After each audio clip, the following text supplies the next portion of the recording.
good afternoon, good evening. I am your host, Charlie Shrem, and you're listening and watching another epic episode of The Charlie Shrem Show, where together with me, you, our multiple of guests, and everyone involved, the listeners, everyone who's left such amazing reviews over the last couple of weeks, especially. I so appreciate it. I'm going to read some of your names and stuff later on in the episode. So thank you for doing that. We truly understand how this movement came to be and where we are right now and where we're going and what's being built, who's going to these conferences, what are they talking about?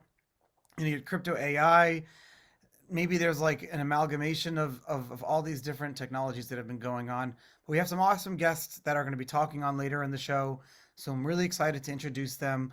But right now we have our first guest and truly, truly such an honor, David Tse. David, thank you so much for coming on the show today.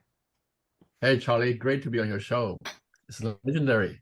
Legendary, you're more of the legendary person because of your background and some of the things that you've done. I just got involved in Bitcoin and been doing the show for forever. But you, sir, I'm really interested in what you're doing.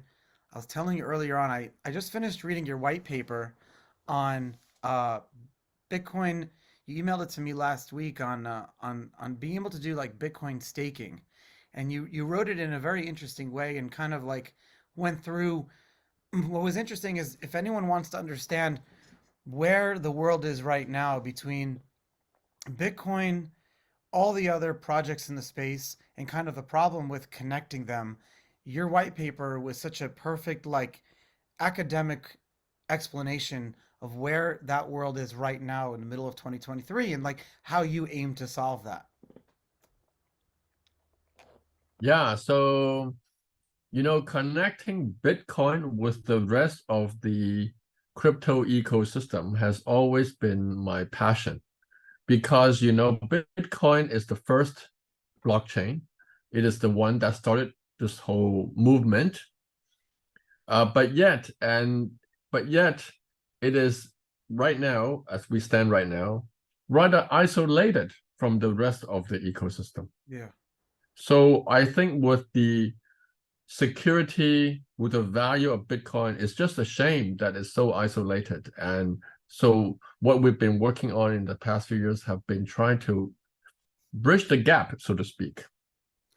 My listeners are highly familiar with the work that's been going on with the problem that you just described. And this has been a problem that's been worked on since Ethereum proved that smart contracts are what kind of people want to see in the future and have multiple transactional layers. And it's not just about smart contracts, it's about having more complicated types of transactions, do more things other than person A sending a transaction to person B and vice versa.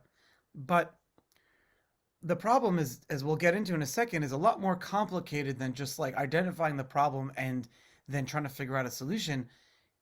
You also need, uh, and I'm going to ask you in a second this question. You're going to need, like, what work do you need from the developer side of Bitcoin, if any, to be done, any sorts of upgrades or changes to the Bitcoin software itself? Or can what you're proposing, can it work with the way Bitcoin works now and all of the way and all of the, I guess, reverse compatibility for all of the Bitcoin softwares in the past.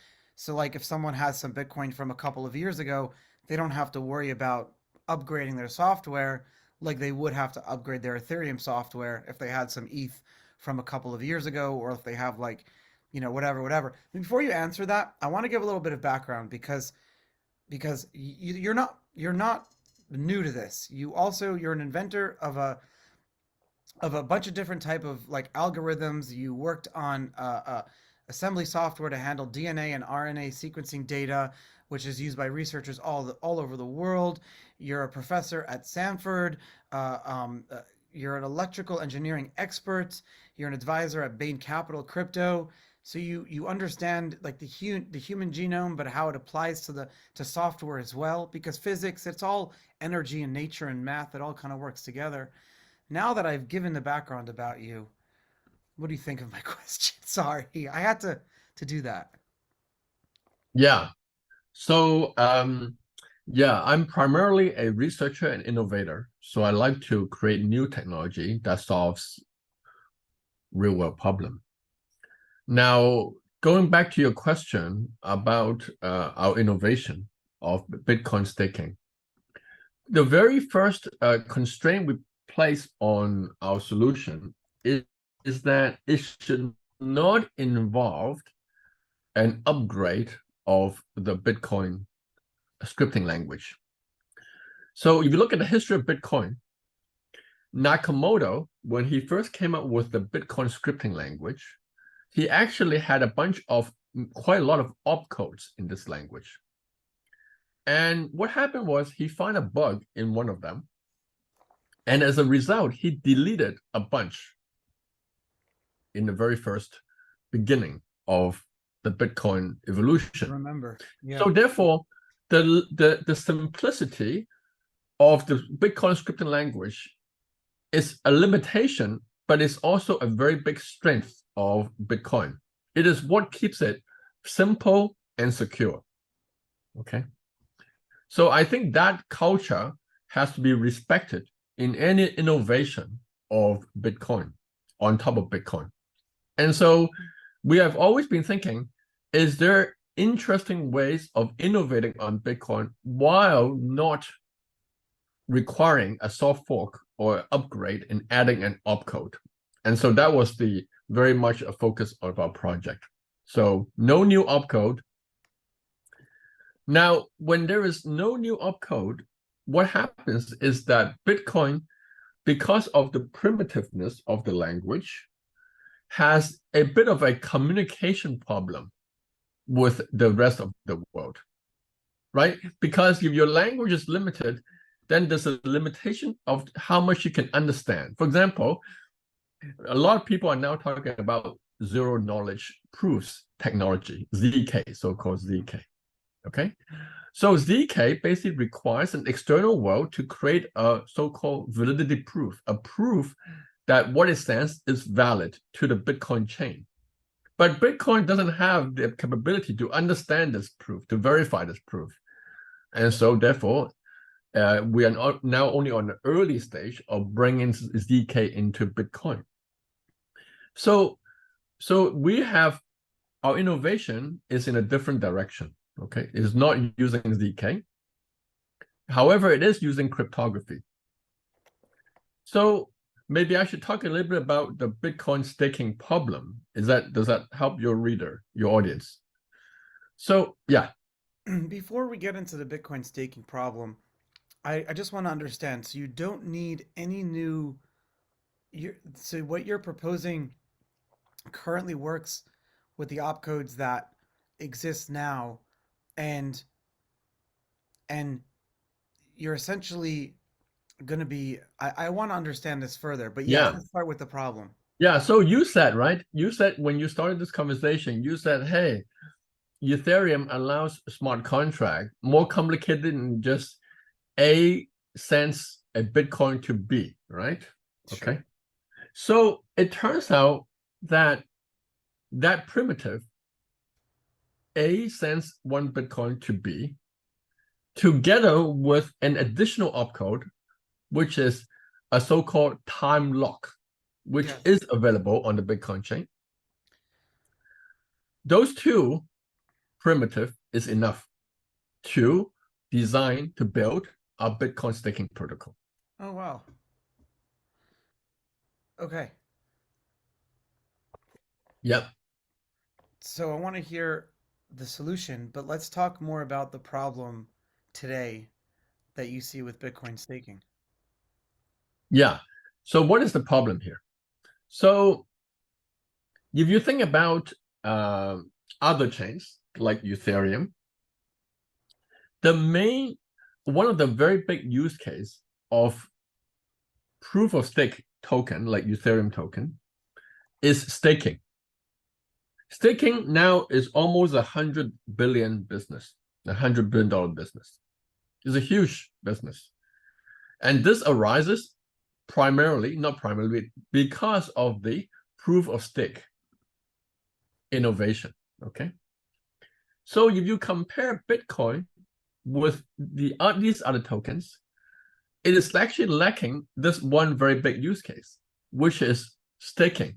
So if you have Bitcoin nowadays, if you want to stake on, say, Ethereum or on Avalanche or on Solana, some other chain, then you have to go and sell your Bitcoin and convert it into these proof of stake assets and then do staking there.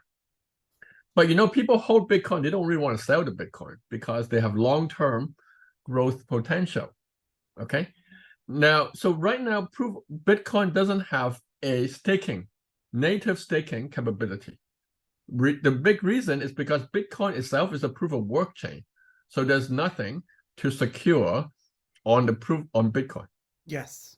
So the Bitcoin staking problem that we solved is essentially endow Bitcoin with this capability of providing staking on other chains, proof of stake chains. So that's the use case without you having to sell your Bitcoin or go and bridge your Bitcoin to some wrap BTC. But just keep your Bitcoin natively on the Bitcoin chain, and then you can do that. Use that to provide security, provide staking for. I understand. So I understand the concept that you would time lock Bitcoin, and then through the other opcode, it allows it to be like locked until then it could be unlocked. But from what and then that could provide, once it's locked, you can then provide on other chains, you can provide some sort of like token variation of that. But before I get into that, from what I understand about time lock, uh, once you set a time, it can't be changed. So how does someone then withdraw? How do you work with that? Yeah. So for an asset to be a staking asset, it has to have two properties. Okay. One is it should be locked for a certain period of time. That is, you can't take it out anytime you want. Okay. So this is like, you put a deposit down, and it's a collateral. So you should not be able to remove it anytime you want. Yep. Until the end of the staking period. Okay. So maybe you have a staking period of, say, 6 months, then you put a time lock for 6 months. Okay. However, a very important second property is that it is a collateral. So in other words, if there is a bad behavior of the validator, okay, that is voting on your behalf, it could be yourself. Yes. It could be someone else. If there's bad behavior, that collateral should be able to be removed. Someone should be able to remove that collateral and, say, burn it. Okay. So essentially, our technology allows us to do both of these things. The first one is already provided by the time lock opcode on the Bitcoin chain. The other one is now saying that, hey, this Bitcoin, which is putting this time lock, in Bitcoin scripting language, you can describe multiple ways in which this Bitcoin is spent. Okay. So the first way is the normal way. That is, after 6 months, then this Bitcoin can be withdrawn by the original staker, the one who has the Bitcoin, and then the Bitcoin can go back to its own address. That's the normal way. Okay. But there's another way, which is the way that there's a bad behavior, and that behavior will affect a spending of that Bitcoin or a fraction of that Bitcoin. And this is a so-called a slashing event. Okay. Now, the challenge, though, is the following. The challenge is that this Bitcoin is always in a self-custodial manner. So in other words, only the staker can actually spend this Bitcoin. So now we have to find a way to say that, hey, if the validator is doing something bad on the proof of stake system, then we'll have to be able to force the staker to actually send this Bitcoin into a burn address for slashing. Okay. Interesting. So this is where the cryptography comes in, because the cryptography is what enables this slashing event to happen. Are there any centralized pain points that exist right now? In our protocol, no centralized pain point. So where have you found any feedback? Where are you right now in building this out? Yes. So right now we have a MVP. We have an MVP. We'll plan to launch a testnet on the Bitcoin staking protocol by the end of the year. That's where we are. Wow. And the next year we'll launch the mainnet. Now we've been also talking to many Bitcoin holders to get the sense of the appetite of putting the Bitcoin on our protocol. And in fact, we already got some commitments from Bitcoin holders, particularly with miners who are interested in putting the Bitcoin to work on our protocol. There's no doubt. You talk to millions of Bitcoin holders, and the conversation probably is something like, "Hey, would you do something like this?" And their response is, "I don't want to wrap my Bitcoin. I don't want to bridge it, or like do some sort of like cockamamie system where you're at risk of like another protocol." I mean, even Thorchain is pretty cool, but Thorchain has been hacked, I think, once or twice. There's been issues and things like that. You have to trust this other technology. But with here, if what I understand you correctly, you're actually just my Bitcoin is actually just moving into like a time lock address, and everything can be verified of how it all works. And so therefore, the appetite is probably greater because their Bitcoin theoretically is not really leaving their control. Yes. So very importantly, everything can be cryptographically verified. In other words, it does not require the trust on a third party. Like, for example, if you wrap BTC, right, what happens is you send it to BitGo address, and BitGo take custody of your Bitcoin. And then they mint wrap BTC on the other end, say on Ethereum. Our technology is nothing of the sort. It does not require a third party. Yes. So I think the philosophy here about a protocol is the following. If you want to take your Bitcoin and move it to another chain and do whatever you want with it, okay, then basically you need to do bridging, right? Basically you need to create an equivalent asset on the other side. However, for this particular use case, Bitcoin staking, which I think is a very important use case, Let me ask you don't need all the flexibility of the bridging, and so we can get by with a trustless solution.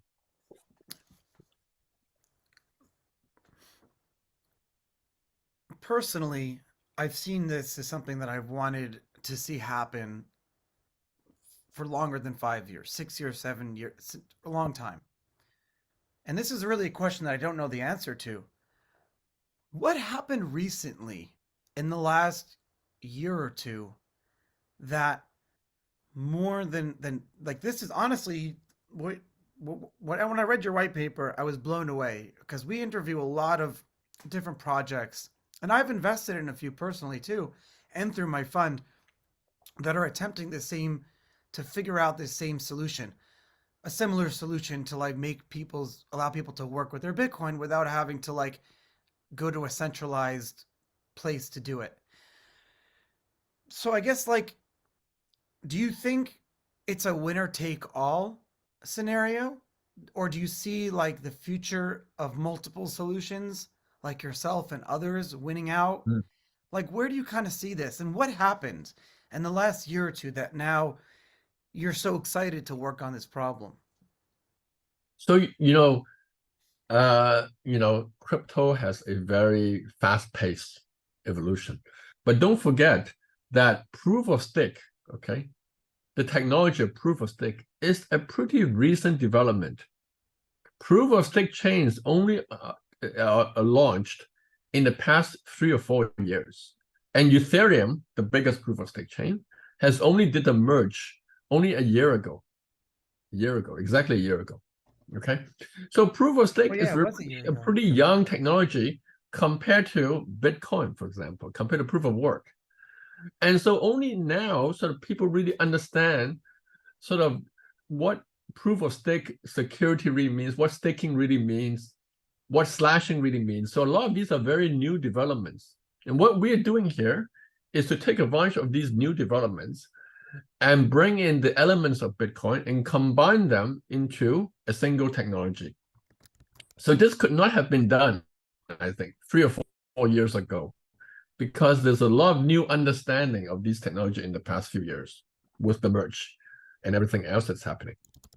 Did Satoshi, you think, ever talk about or foresee proof of stake or something like the equivalent? I don't know about Satoshi themselves, but proof of stake is actually discussed in the early days of the Bitcoin Talk forum, I believe, Yeah. in 2012 or 13 already. Yes, if I remember correctly. I don't remember exactly the year, but very early on.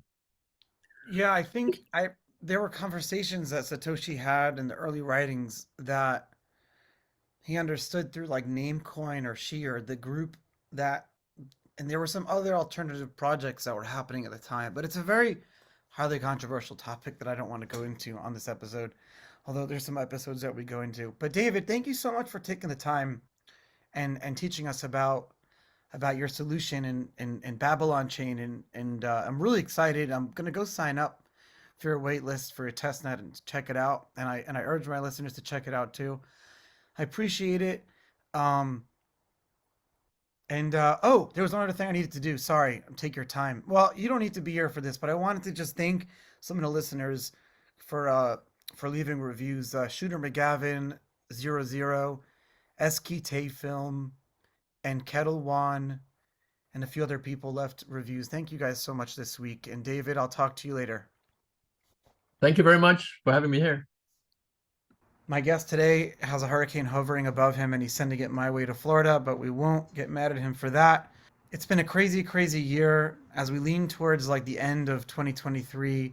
I'm excited to talk about kind of like summarize and talk about what we've been all talking about together. And if you guys are looking in, if you're looking for the pulse of crypto, the pulse of the crypto universe and what's been going on in the Bitcoin world, you're in the right place here because not only do you have me, Charlie Shrem, at the beautiful Charlie Shrem show, but we have another awesome personality who doesn't just witness the waves, he rides them. Ashton Addison, you're the CEO and founder of the renowned Crypto Coin Show. Thank you so much for coming on the show today. Thank you, Charlie. It's my honor and excited to dive into 2023. And I don't know if it's been all that everyone's hoped it was, but I think that there's definitely been advancements in the industry and some good things have come out of it. I feel like this year was a lot more fun than last year was. From playing with Unibots and Friend Tech and all these kind of things that were happening, and at least from my point of view, witnessing more of the negative stuff and not being involved and getting money stuck. At least 2023 was a better year, but it's not over. We're kind of like getting into the fourth quarter now. But but yeah, what have you been kind of focused on or working on the last couple of months? Yeah, so um, I've been working on a lot of the same stuff that I work on since I started Crypto Coin Show in 2014, which is, my bread and butter is interviewing founders and startups and investors in the space, sort of get a firsthand glimpse on what are the new projects that are being worked on, what are the advancements of the best projects in how they're moving the blockchain industry forward, and sort of following the narratives and seeing, are they just fads that will fade away, or is this actual real advancements that are going to come into the industry? And there was definitely a few narratives, when Bitcoin started exploding in January, there was a few great narratives that were like, hey, AI, this Yep. could be something that could integrate with blockchain, that could actually help blockchain and help both industries grow at the same time. I think that the fad was, like everything, so it's pushed out of proportion. But there definitely is some integrations that are happening with AI and blockchain, which I think will help both industries. But of course, there's always an opportunity to take advantage of where there's, throw AI in the name here and Yeah. pump and that, and then it sort of fades away after Bitcoin sort of spurred out in the spring and stopped its exponential rise, and then all of a sudden the AI companies starting up with blockchain and they weren't as hot as they were. But that, besides AI, also the ZK and the privacy efforts, I think those are definitely something that is needed and will be valuable in the space. And it's not a fad, but it's not something that can be done overnight to add more privacy into the blockchains. So those are two things from the start of the year. There's a lot of other stuff that happened, but from January, that was what I was thinking is 2023 could be the year of AI and zero knowledge proof and increasing more privacy and adding more automation into blockchain.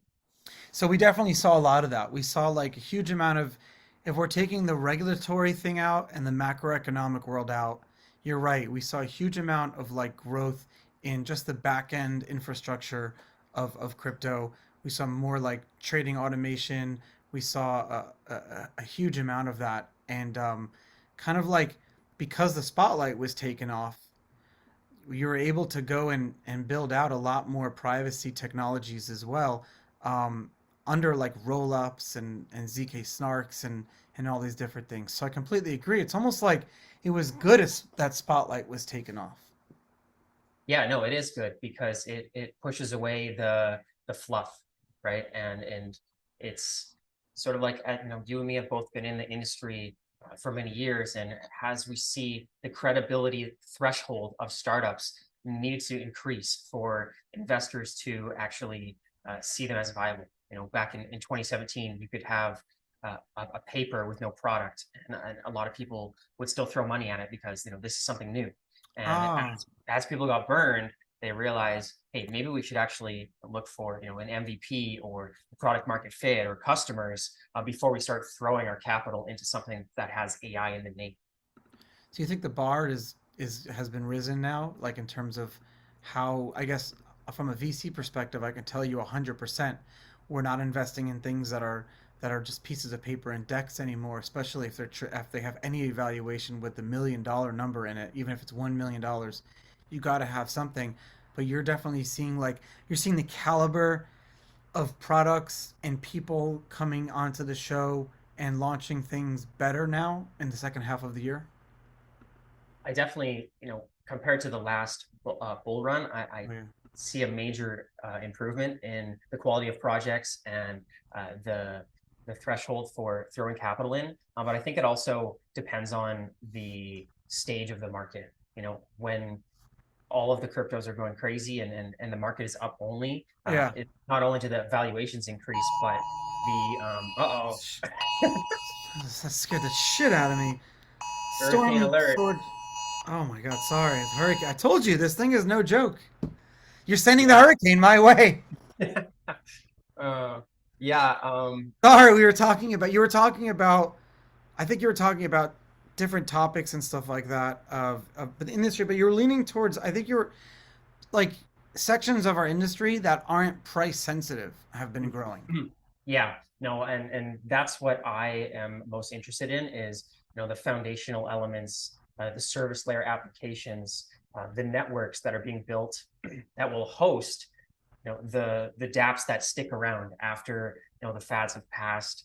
What are the underlying infrastructures? I'm always looking for what's the next Microsoft operating system or Apple, that's going to host a lot of this blockchain technology.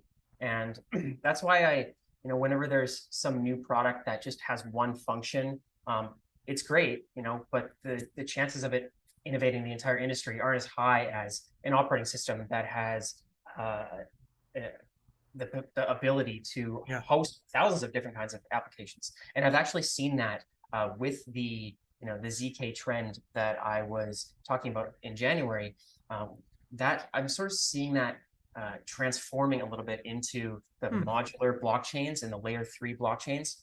Throughout the early summer, I had quite a few different blockchain protocols come on the show that they are, not only are they like scaling Ethereum, but also bringing in cross-chain interoperability, and also bringing in a ZK and privacy layer into it. And it looks like that's something that's really promising. Yes. And I think the layer threes is sort of new in people's heads. Like, what's layer one? What's layer two? Okay. What's layer three? But that's something that I've seen that I think is totally credible moving forward. Yeah, that's a great way to pinpoint for the historians 50 years from now that are listening to the show looking back. This year was the year that the crypto natives got comfortable. And tell me if you disagree. That this year was the year that we got comfortable adding additional chains to our MetaMask and playing around with Base or Optimism or like Arbitrum or different, like we're understanding now how scaling and layers and privacy are all working into it. Was this that? I think this was the year that thought. Yeah, I agree. And there are a lot of different layer twos and layer threes potentially to add into your MetaMask, and it can get confusing, especially if you're not already deep involved in DeFi. Yeah, it's And there's a few, I think, underlying reasons why it's taken off, and a lot of it is speculation. But I think out of that, it will grow into what sort of sticks around. And Base is a great example of that. The initial takeoff of Base, it launched, and the first two things to come out were this meme coin here and there, Brian and Bald meme coin, which we saw some people on Twitter had bought it and became millionaires overnight. And that, of course, generated huge interest for degenerate gamblers and speculators to, hey, we should start bridging our funds into this layer two network because it could be the future. But right now, there's a lot of people making money. And I think it's good and it's bad because it's pushing innovation, but also it's Wild West where if you don't know any better, you're gonna move all your funds into something that eventually those same people that made millions, those same tokens ended up rugging and like losing millions from the same people, and they didn't cash out. And although the chain is still doing very well, it's doing this Base chain. Although it's one of the newest, it's actually doing better than since Arbitrum Optimism in terms of the amount of funds in there. And even though you can't even withdraw from it right now, people don't care. They're like, hey, this is where the action is at. So we're going to stick around and see if anything fundamental and valuable comes out of this in the midterm to long term. Yeah, I think people always thought that blockchains needed to launch kind of in a grassroots way, similar to that Bitcoin did, but then like BNB and Binance chain, Binance Smart Chain, which ended up just becoming Smart Chain, kind of proved out that you can have like a crypto company launch their own and then protocol and kind of support it, and that's what Base is with Coinbase. There's like the difference is, for example, like their DAO doesn't just give money to everyone. They pick very specific, and they're trying to be a little bit better. At least I'm hearing from the VC side of things. But you're right. We've definitely grown up. This was an important year that we needed so far. We're 3 months into it, but we're three quarters into it now. But it was definitely, and I'm excited to see what the holiday season kind of brings for us. I don't want to talk about the macro and regulatory world, but we've had to grow this year with a lot of pressure from the regulatory world and the macro world. I mean, the rates and the regulations and the arrests and the bankruptcies and everything that happened this year created a lot of headwinds for us. And then, in spite of that, there's still been a huge amount of growth in the industry.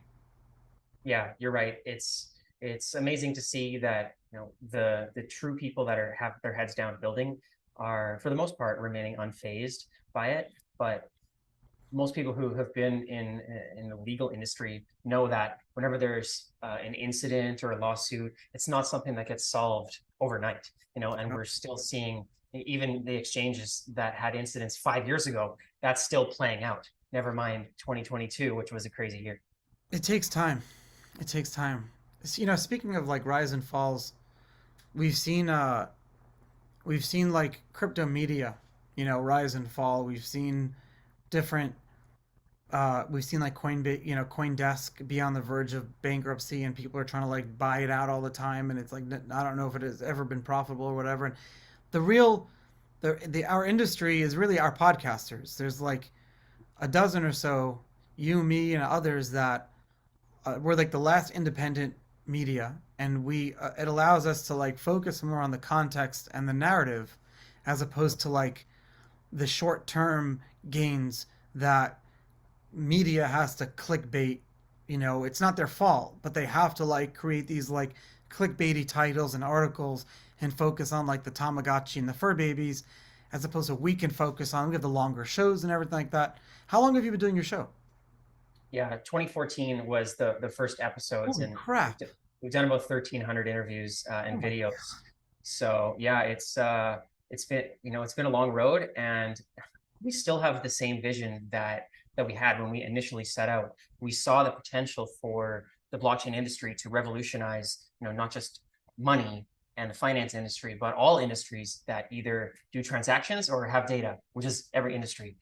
So we wanted to provide a voice for those companies that were building innovations that would transform these different industries. And that's why we're sort of taking the high road or the long approach, and let's get the founders here to have the discussion about how they're actually innovating, hear it straight from them, in how we're going to change the Yeah, world. It's not something that's going to happen overnight, it's even but and we understand that. you've been podcasting for almost 10 years. How does that feel? Feels amazing, I and hopefully we've made a difference. You We've had have. I'm at a year lot. 5. Yeah, well, we've had a lot of products on that have become unicorns and are still sticking around today. And there's a lot that died, and a lot of it probably wasn't their fault. Some of it was, but that's just the way that these businesses go. And I think it's a lot of the crypto companies right now, they're realizing, just as you said with CoinDesk, it's hard to have a profitable, when you're in the bull market, you see, oh, whatever, it's so easy, you don't even need to do anything, the money's just making itself with the company. And then when you realize that there's a 4-year cycle in between those bull runs, how do you manage the burn rate and make sure that you're able to pay the employees and still have profitable company consistently, you know So you're sitting there and you're giving advice to your guests who are starting out these new companies, and you're saying to these CEOs, you're saying like, "Hey, I've seen companies like rise and fall in the space. I know what works." And they kind of come, they look to you, I guess, and they kind of come on the show, and I kind of do the same thing a little bit. I'm like, I've seen this, I've seen the ups and downs, I've seen these trends, I've seen these waves. This is where I think things, will go or should go. And you probably give a lot of like really cool advice to people. Um, how do you, when you're writing the shows and you're producing and you're kind of like looking towards future, how do you kind of like, I know it's hard to like follow what's going on right now, and I'm asking a little bit selfishly for myself, but also because I know the listeners want to hear, but like I guess talk to me about the evolution of your podcast and how it's changed, and so we can kind of see into the future a little bit.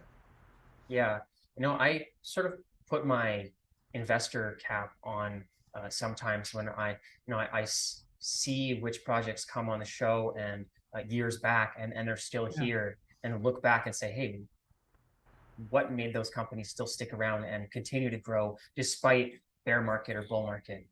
And I sort of, I like asking the tough questions, not to be too tough, but there's people that are putting their hard-earned capital into these companies to help them grow, and the founders have some kind of diligence to the investors to say, to follow through on, if they're going to give them capital, they want to return more of it. So I sort of like to, throw some investor related questions, like how is the company sustainable? How are you actually, do you actually have customers? How are you going to make it through a bear market? How are you going to make sure, if this is a Web3 game, how are you going to make sure it just doesn't have a fad when it comes out, and then it dies a month later? How do you actually have something beyond the hype of the word blockchain? And I can give as much advice as I can, just based on what I've heard from other companies. But I just, I like hearing the thought process of the founders when they come on in their seed stage. And then I like to follow up with them as well, do quarterly videos or every 6 months to Yeah. see, like, have you continued on with what you said, or did you pivot? And it's totally fine to pivot as well. Have you But Have you had the ability to have like a relationship with your audience in any way? Um, yeah, we do. And, we are also continuing to grow in different ways and can continue to engage with newsletter, shorts, social posts. I think it's a balance of trying, for the independent podcasters and the influencers, trying to Yeah. balance having fundamentals and long-term insight with things that are exciting. Sometimes when you have an interview with a startup, um, nobody knows whether it's going to become a unicorn or not.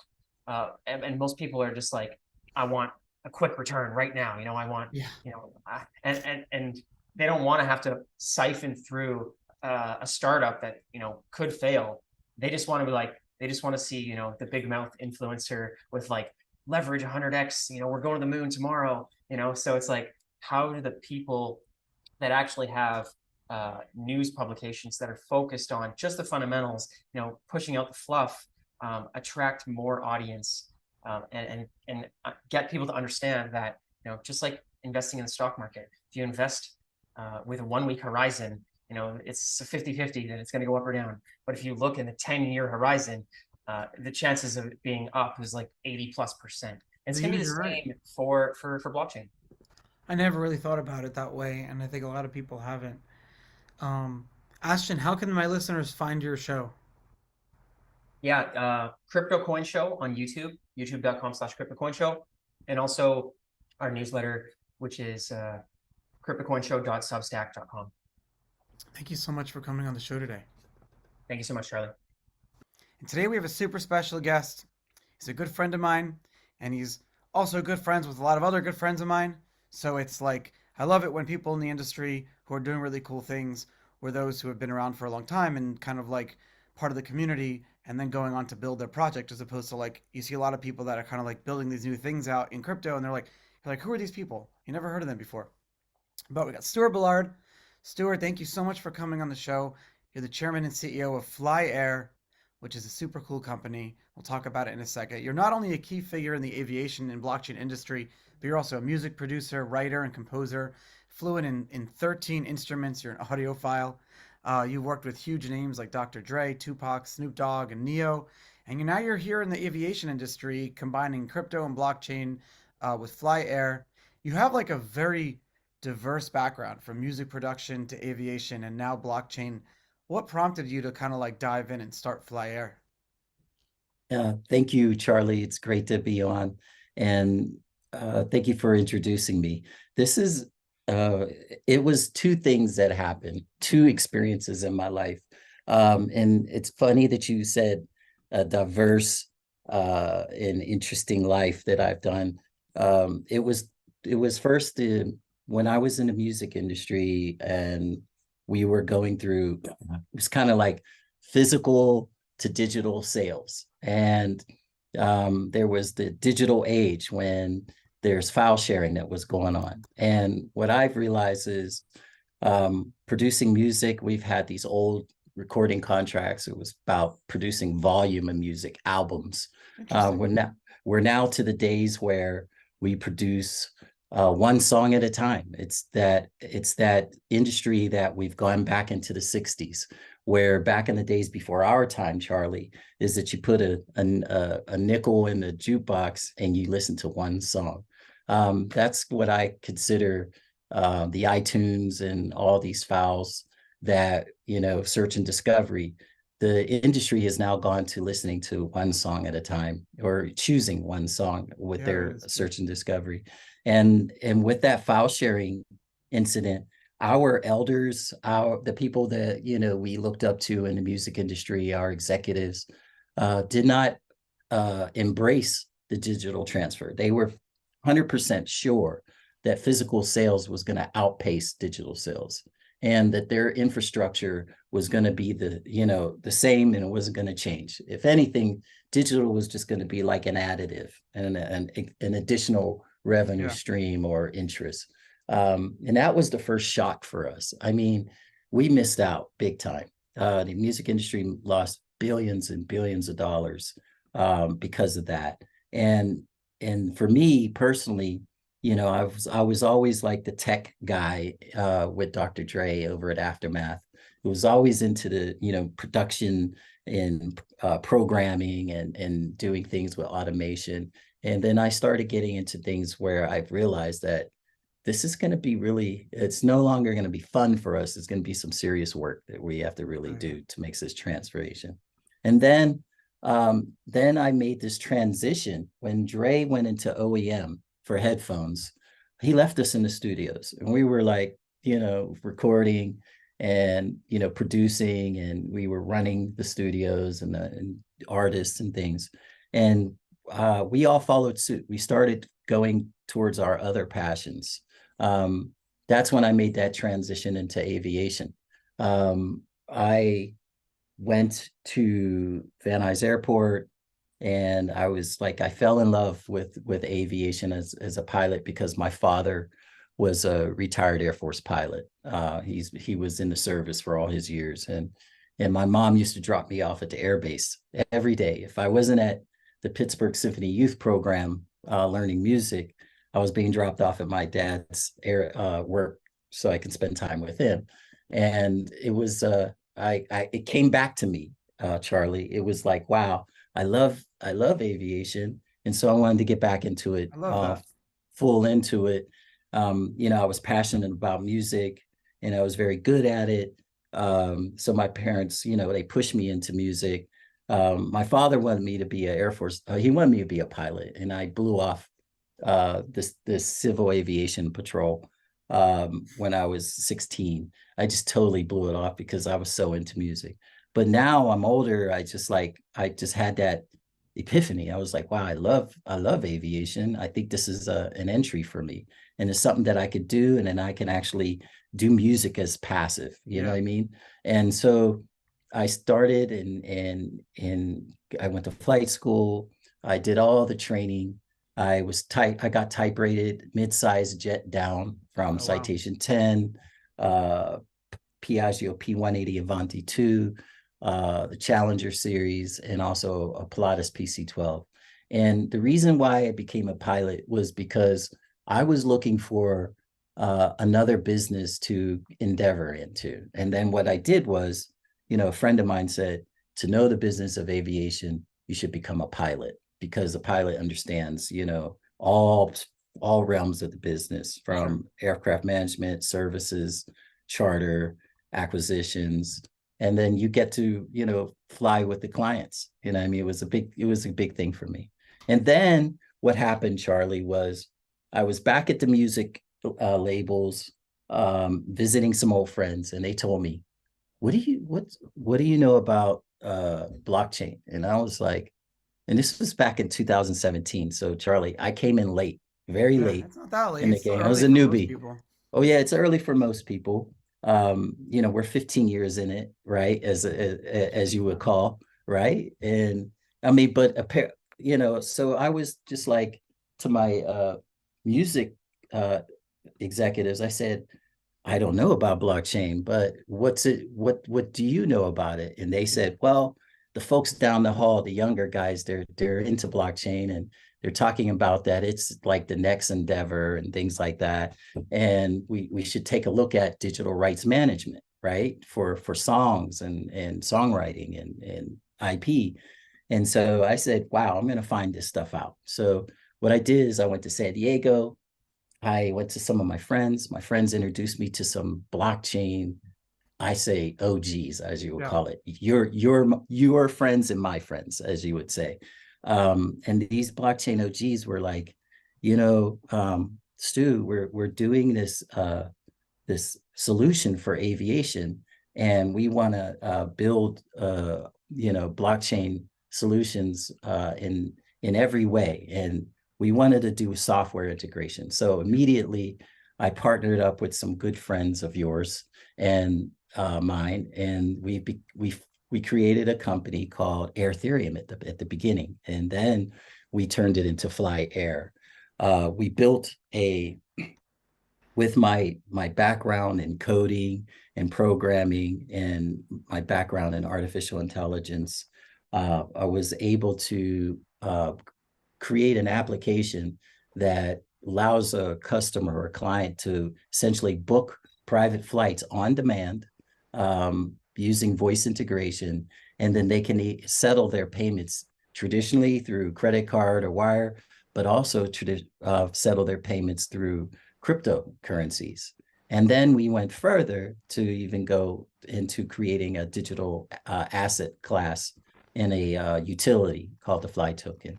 So it was really cool that we built, got into this, because I felt like this is the second age of our industry, digital transfer of an industry. It was kind of like, the age of the internet coming again, right? And then we have file transfers from physical to digital. And then now we have blockchain that allows all types of, infrastructures with cryptography. So that's kind of like the idea of it. Private aviation has just been so off limits for so many people for so long, but it seems like because you know every aspect of the industry, you can kind of connect all the different pieces and offer like white glove services at the same time. You can keep costs very low, but you're also like incentivizing loyalty at the same time.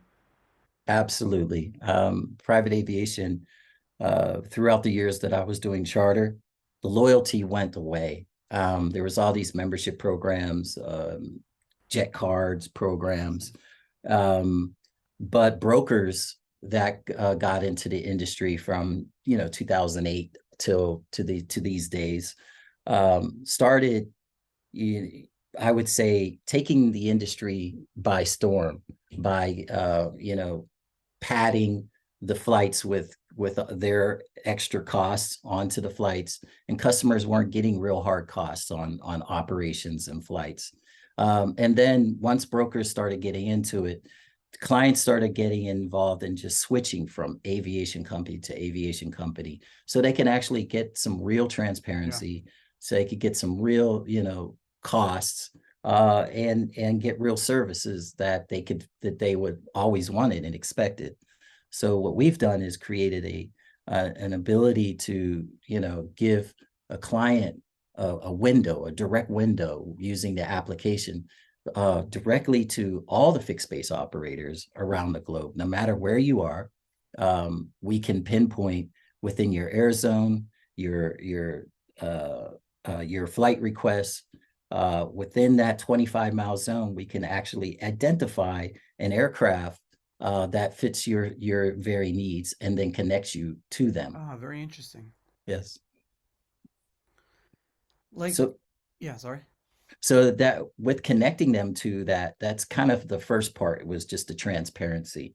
And then the second part was that we've been able to create a loyalty program around that, based like I copied the American Airlines. It's just the most used fly mile credit, as you would say. And it's went into everything, to credit cards, where you get points.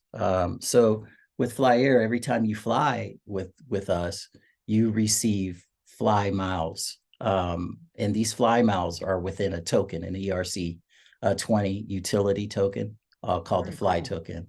And what happens is every time you fly, based on your nautical mile range and the pricing, you get tokens given to you, and which those tokens, you could use them to offset your future flight costs.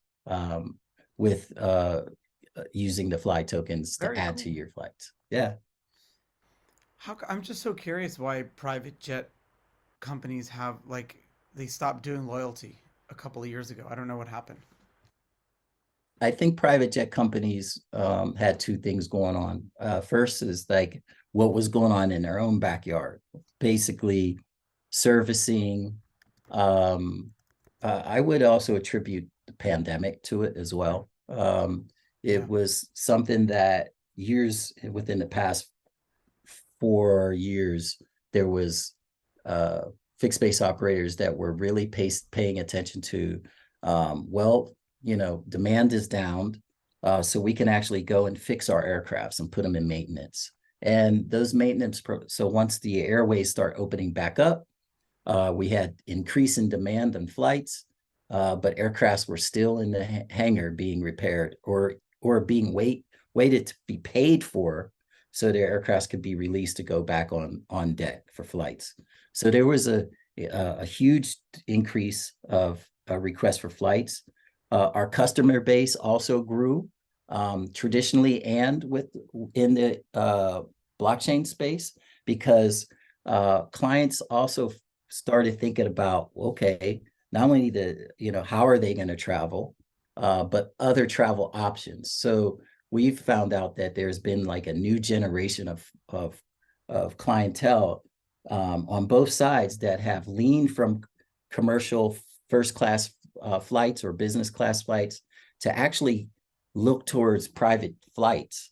And then the other thing was, the industry in the private jet side started doing shared group flights. So that's Yes. another component that we did, was we created a group flight component where you, me, our families, our friends can actually get on the same flight and go and pay for our own seat. So you're not paying for the whole private jet. Each one is paying for a portion of the jet by flying on, I paying for noticed their seat. I noticed that at like Bitcoin and crypto conferences, you guys are like putting together flights from all over the world. Really, it's kind of cool, like from Puerto Rico and Miami and stuff like that, California. So it's kind of cool to Yes, see, because your token holders, in the future crypto world, people are holding NFTs, they're holding tokens, but now they're also holding their loyalty tokens. You could map shared flights based on that. Like you can reach out to token holders and say, hey, there's one seat left to finish this flight. Do you want it? Like there's a whole relationship mapping that you can do now. 100%. Super It solved two things. Well, in the private jet side, there's something called empty legs that everybody was looking for. It was kind of like there was a lot of one-way trips that were booked, and then fixed base operators wanted to get their Yep. aircraft back home, return to base. And so they would offer up these empty legs. And it was very hard for them to do that because clients didn't want to do, just get on any empty leg. But the second thing that happened was what we found out during the pandemic, I would say, again, is that like-minded folks like you and I would go to different conferences that we shared business interests in, right? Or experience interests. So we've, started going after, these conference organizers like Bitcoin, blockchain conferences, different sports conferences like F1, art conferences like Art Basel in Miami, and then the entertainment side, we did Sundance Film Festival and things like that, which were like-minded folks would get together and say, hey, we're all going to Miami for Art Basel. Who wants to get on a flight together? And then again, just like you said, we did, flights from Miami to Puerto Rico for crypto conferences in Puerto Rico. And so people that were in Miami for the Art Basel conference, we arranged group flights for clients to actually go from Miami to Puerto Rico. And it was a true success. It was a good revealer of another business model. And it also put like-minded folk together to fly together, share their experiences together. And we found out that was a win situation. I really love that. And so what's the future now? Where do you see the company going forward? I see the future that the company is going forward with integration into other verticals using blockchain and cryptography. There's always been things that, charter is one thing, but we've been looking at what fractional ownerships with aircrafts are. We were looking at owners of aircrafts that want to offset their costs. If they fly 30 hours a year or 40 or 50 or 100 hours a year, a traditional aircraft can usually flies 500 hours a year. And if you're not flying those up hours with the aircraft and the downtime on the aircraft, that means there's a lot of costs. And from services, maintenance, to just not even revenue. So there's aircraft owners that are looking to offset their costs by putting their aircrafts on a charter, and so we offer that up as well with doing offset costs. The other growth vertical that we've also looked at is what our carbon emissions are doing. So what we've been able to do is essentially take flight configurations, weight, engine class, what type of fuel, amount of fuel that's been burned, and the travel, and then create the formula that gives you a metric ton tonnage for per flight.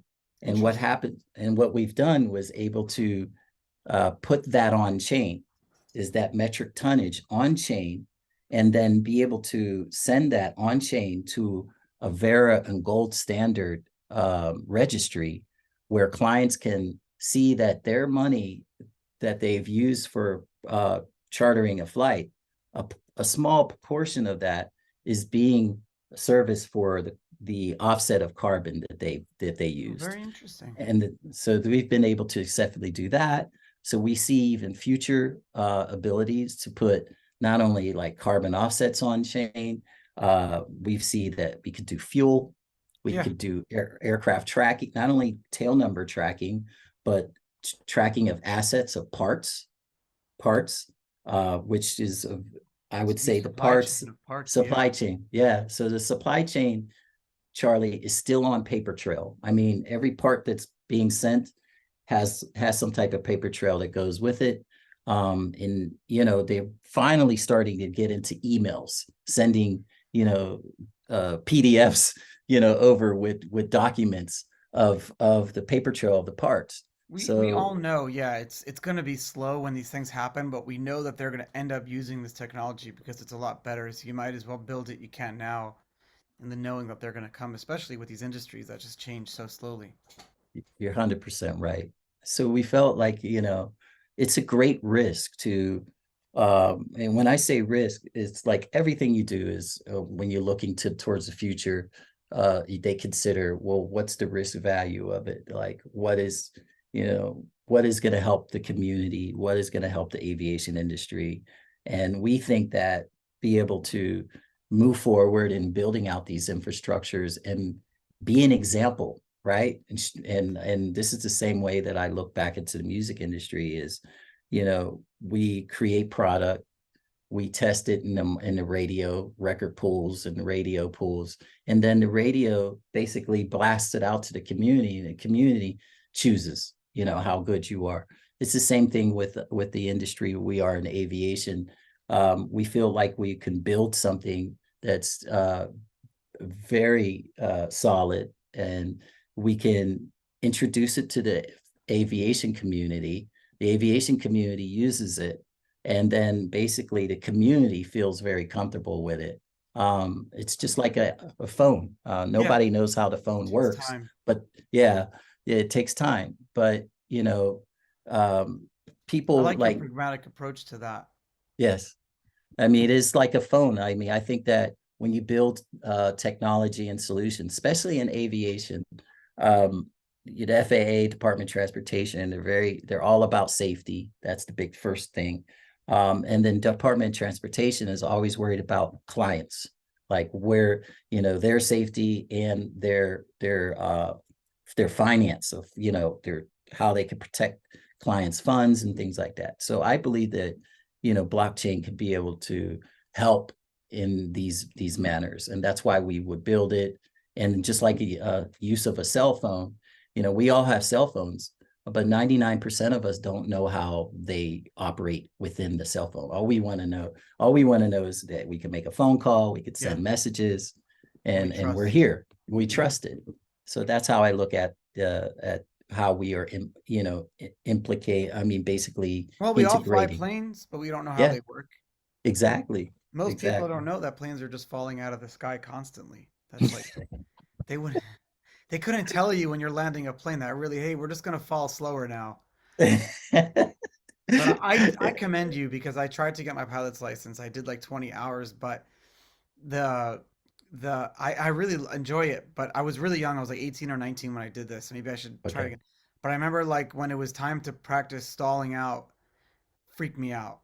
like Right. like the idea of like having to. I was learning on like a 172P. Cessna. Yeah, Yeah, yeah. and I Uh-huh. remember like him literally pulling the key out and saying, "All right, like restart," and then I have to do this on my own one day. It's scaring me. Like Mm, and so mm. that freaked me. So hats. I think it's like a personality trait of some people are willing to like go over the cliff and look over, and then some people like me are willing to podcast about it. No, I'm just Right. kidding. Stuart, thank you so much for coming on the show today. I really appreciate it. Thank you so I much. thank you, Charlie. I appreciate you, and you're doing amazing work. I follow you all the time, and it's a pleasure to be your friend. Oh, thank you, man. I appreciate that. Thank you. Here.